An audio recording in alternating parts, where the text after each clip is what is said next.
player side of that game was a lot of bonus fun as well, and I think Stories 3 is shaping up to just look even better, like more of the same but done in even better ways. So today I'm going to talk about why I am excited for Stories 3 specifically, and I'll of course mention any new information that has been revealed since the last time that I updated you guys on the game back in early December. That said, let's start with the story. The story is going to be much more mature, with the player character literally being older, and you can see this very clearly in this art that was directly shared from the devs, showing the relative height of each of the main characters, the protagonists from each Stories game, and showing how we've gone from being a proper child in the first game to a full-on proper human person now. Not to imply that children aren't like human, but they're not complete yet, they're undergoing maintenance. Beyond the protagonists themselves, there's a much more serious and dire situation going on in the world. The story itself is darker. Not only an existential threat from something infecting nature, which is a common thread through all the Stories games, but this time the threat of war between humans, between riders, and between monsties.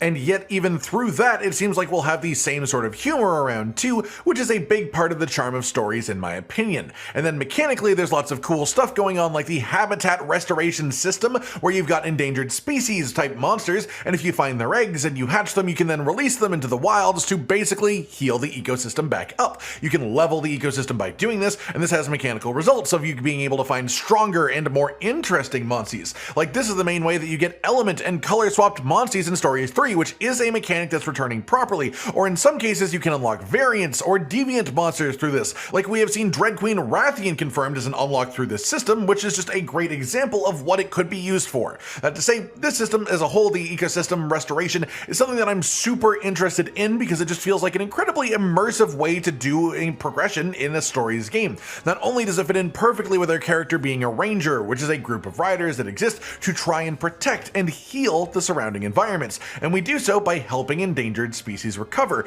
literally through the gameplay itself, not just through the story, but through the gameplay, and taking out the invasive species that are causing the issues to begin with, of course, to make the species not be in danger of being endangered. The invasive species are causing a ruckus as a direct result of the crystal encroachment, and that is the big bad natural threat that's taken over the lands, or I guess an unnatural threat. It is crystallizing entire areas, causing monsters to flee their homelands and become invasive species, causing eggs to get crystallized and lost just the same way that our protagonist Rathalos was, the Skyscale Rathalos, which is our special story companion in Stories 3. And this even extends to the point that we have seen footage, very briefly mind you, of a crystal encroached feral Yamasukami, who is one of my favorite monsters that has not been in a mainline series game since the second generation, but is now in Stories 3 as a fightable creature. I have no expectations that he will be an actual monster just because of his pure size. I would love him to be, but I don't think he will be, but he is a monster, and he's going to be a